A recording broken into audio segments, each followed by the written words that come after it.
Cabang Dinas Capdin Pendidikan Wilayah 1 Sumatera Barat mengumumkan sejumlah jadwal penting pelaksanaan seleksi penerimaan murid SPMB untuk tingkat sekolah menengah atas serta sekolah menengah kejuruan SMK tahun akademik 2025-2026 Kota Bukit Tinggi, Kota Padang Panjang, serta Kabupaten Agam. Kepala Seksi Kasih SMA SLB Capdin Pendidikan Wilayah 1 Sumatera Barat Ferdrizal Kapado RRI Bukit Tinggi mengatakan bahwa pelaksanaan SPMB sederajat kini tarwih berlangsung, diantaranya jalur afirmasi dan mutasi dengan pendaftaran mulai 23 hingga 20 Juni 2025, verifikasi dan validasi 23 hingga 25 Juni 2025, pengumuman 26 Juni 2025, serta daftar ulang 26 hingga 27 Juni 2025. Pembuat akun kan sudah mulai sejak tanggal 9 kemarin. Nah, sekarang adalah saat pendaftaran, terutama untuk SMA namanya tahap afirmasi dan mutasi. Di mana afirmasi itu jatahnya 30%, kemudian mutasi itu 5%. 30% itu pun juga adalah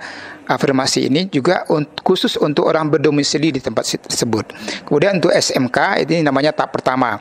Tapi berbeda dengan SMA, di SMK tahap pertama ini semua terbuka. Dia tidak mengenal istilahnya zonasi domisili. Tapi semua dibuka walaupun ada presentasi-presentasi untuk jarak-jarak tertentu.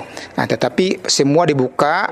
Jalurnya dibuka. Seandainya tahap 1 sudah penuh, maka tahap 2 tidak lagi dibuka. Beda dengan SMA. Di SMA tahap 1 ini tahap afirmasi dan mutasi, maka tahap berikutnya tahap kedua tanggal 28 itu tahap kedua tahap prestasi 8 Juni. Nah, tahap 3 nanti di akhir tanggal 4 Juli kalau salah, itu tuh tahap domisili. Selanjutnya Ferdrizal mengungkapkan untuk tahap kedua pelaksanaan SPMB tingkat SMA sederajat untuk jalur prestasi akademik dan non-akademik, yaitu pendaftaran mulai 28 hingga 30 Juni 2025, verifikasi dan validasi mulai 28 Juni hingga 1 Juli 2025, pengumuman 2 Juli 2025, serta daftar ulang mulai tanggal 2 hingga 3 Juli 2025. Selanjutnya, jalur domisili dengan masa pendaftaran mulai 4 hingga 6 Juli 2025, verifikasi dan validasi 4 hingga 7 Juli 2025, pengumuman 8 Juli 2025, serta daftar ulang mulai 8 hingga 9 Juli 2025. Jadi seandainya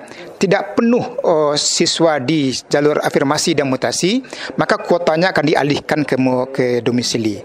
Jadi nanti domisili adalah tahap penutup, tahap pemenuhan semua. Dengan demikian, Ferdrizal bersama jajaran Capdin Pendidikan Wilayah 1 Sumatera Barat akan tarwih mengoptimalkan pelayanan terbaik kepada para calon siswa dan orang tua siswa untuk pelayanan SPMB tingkat SMA sederajat wilayah Karajonyo, yakni Kota Bukit Tinggi, Kota Padang Panjang, Sarato Kabupaten Agam. Dari Kota Bukit Tinggi, Alwan Ahmad Fauzan, RRI Bukit Tinggi melaporkan.